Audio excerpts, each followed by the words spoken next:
Olá, alunos, ex-alunos, concurseiros, amigos e amantes da história. Hoje nós vamos falar da aula 3 de História de Roraima. Lembrando que, na aula 1, nós falamos sobre a chegada dos europeus, especificamente espanhóis, inicialmente portugueses um pouquinho depois, no Vale do Rio Branco. As expedições, a busca pelo Eldorado, depois a descoberta das drogas do sertão, o contato com os índios, a formação da fortaleza de São Joaquim, os projetos de povoamento. Na segunda aula nós falamos sobre a atuação da Igreja Católica, principalmente da Ordem do Carmo, dos jesuítas, no Vale do Rio Branco e em parceria, claro, com o Estado, E nessa terceira aula nós vamos falar do projeto de Lobo da Almada, quando o governador da capitania de São José do Rio Negro, para implantar o gado e criar assim as chamadas fazendas nacionais, tá bom?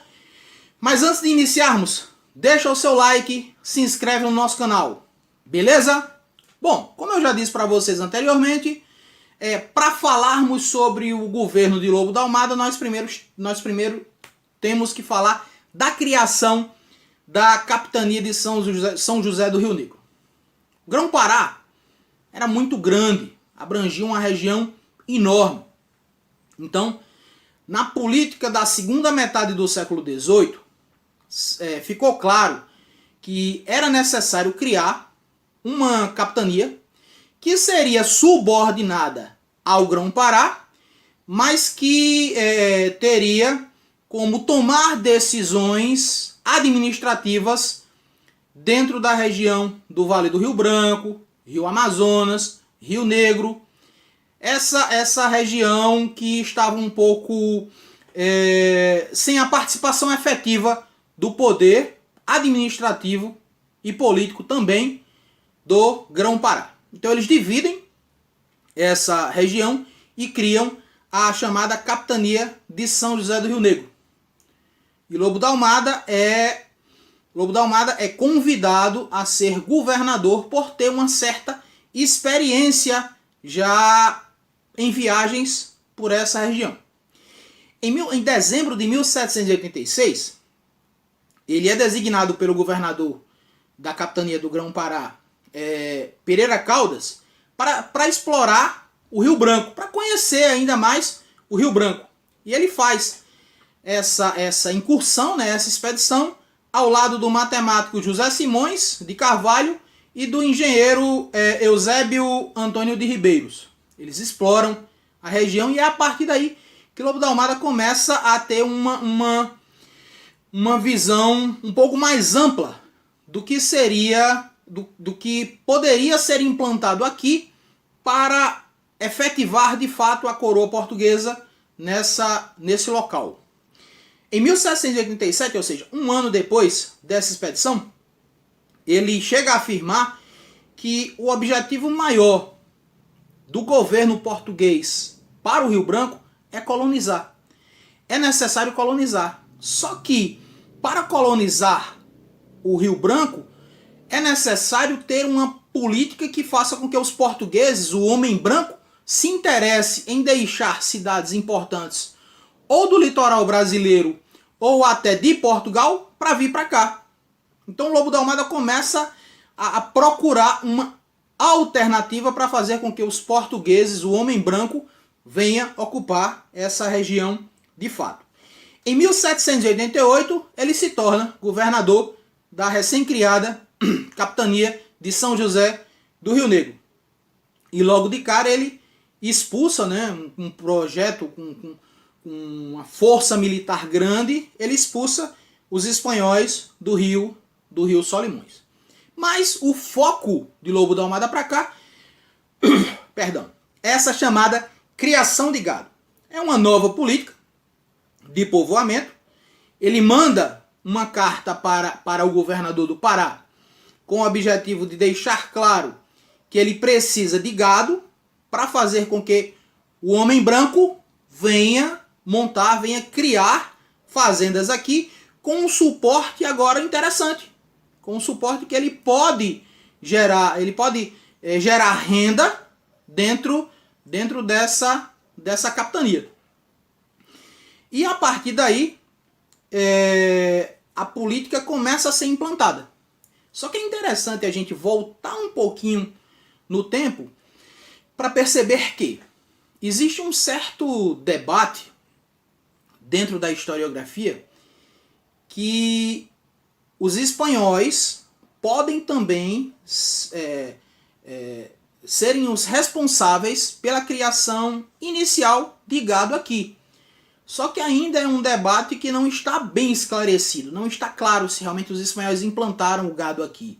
Mas existe essa discussão no entorno da segunda metade do século XVIII, quer dizer, mais ou menos o período que Lobo da Almada implantou o gado aqui. Em 1777, o ouvidor-mor da capitania, Francisco Xavier de Mendonça Furtado, ele chama a atenção também que esses 40 mil quilômetros quadrados no entorno desse vale é importante criar gado. Por quê? Porque é uma terra propícia para esse tipo de criação e que traria lucro para a coroa e seria muito interessante para aqueles que viessem para cá também nesse período. Bom, política implantada, o governador deu ok, agora precisava trazer o gado. O gado vem de onde, professor? Ele vem de Alenquer, no Baixo Amazonas, no Rio Branco, da Vila Diega, e que a Vila Diega hoje é conhecida como Tefé, cidade do Amazonas. A partir daí começa a implantação do sonho de Lobo da Almada em criar as fazendas nacionais. O projeto das fazendas nacionais no entorno do Vale do Rio Branco começa de fato a ser implantado.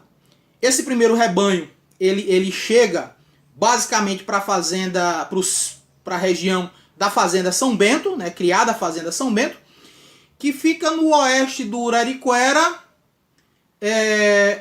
na união com o Rio Branco, né? O oeste do rio Uraricuera, na união com o Rio Branco. Essa primeira fazenda ela dá um suporte muito grande para as fazendas que surgem um pouquinho depois, que é, primeiro, a Fazenda de São José, que fica numa região próxima ao Forte de São Joaquim, e depois a Fazenda São Marcos, que fica entre os rios Tacutu, na confluência ali, né, dos dois rios, Tacutu e Uraricuera. Essas três fazendas, elas são fazendas apoiadas pelo governo português, que criam gado e também cavalo, né? Criam também cavalo na região. E a partir desse momento eles começam a dar um certo suporte de abastecimento de carne para vilas mais distantes. Porque uma outra alegação muito grande do homem branco aqui, que faltava carne, só existia carne de caça. Então, com essa implantação dessas fazendas, agora você tem, embora que seja um comércio pequeno de gado, mas você tem carne disponível para servir aqueles portugueses que porventura se interessarem em vir para essa região, né? Em 1797, a capitania São José do Rio Negro, ela compra a Fazenda São Bento por 492.600 réis, né? Com um rebanho, naquela época, de em torno de 186 cabeças de gado. A partir daí, Lobo da Almada ele assina um decreto dizendo o quê? Informando que São Marcos e São Bento agora são conhecidas como Fazendas do Rei. Os animais eram criados soltos, né? Não existia cerca entre uma fazenda e outra, entre a terra de um senhor e outro. Não, eram criados soltos. Os assaltos eram muito comuns, né? O roubo a gado era muito comum. De repente alguém tirava esse gado de uma região, levava para outra e se autodenominava dono desse gado, né? Existia um roubo muito grande. E a mão de obra para trabalhar com esse gado era uma mão de obra basicamente indígena. O objetivo básico, como eu disse para vocês no início, era fixar o homem branco a essa terra, muita terra, e sem a presença do homem branco. Era fixar esse homem branco, fixar o português a essa região para dar mais suporte para, por exemplo, para o Forte de São Joaquim, para dar mais suporte para essas vilas que estavam surgindo e, consequentemente, dar um alento a esses que estavam aqui comendo agora carne que eles já haviam se acostumado, ou no litoral, ou na própria, no próprio reino, né? Em 1792, o Lobo da Almada ele tomou uma decisão que é tirar a capital da capitania de São José do Rio Negro, de Barcelos, e levar essa capital para o lugar da Barra, que hoje é a capital do Amazonas, né? Hoje é Manaus. Isso tem uma importância muito grande também para o Vale do Rio Branco. Por quê, professor? Porque, na verdade, ela agora fica mais próxima do Vale do Rio Branco. Então, as decisões, as cartas que circulam entre essa região, elas ganham uma rapidez e, logicamente, uma notoriedade dos olhos e dos ouvidos do rei para aqui também, né? Você tem um lugar mais próximo, um lugar mais perto do Vale do Rio Branco. A ideia seria basicamente isso, né? Em 1797, o Lobo da Almada ele envia uma carta para Dona Maria, querendo dividir, querendo tirar o poder político da capitania de São José do Rio Negro, desvincular esse poder do Grão-Pará.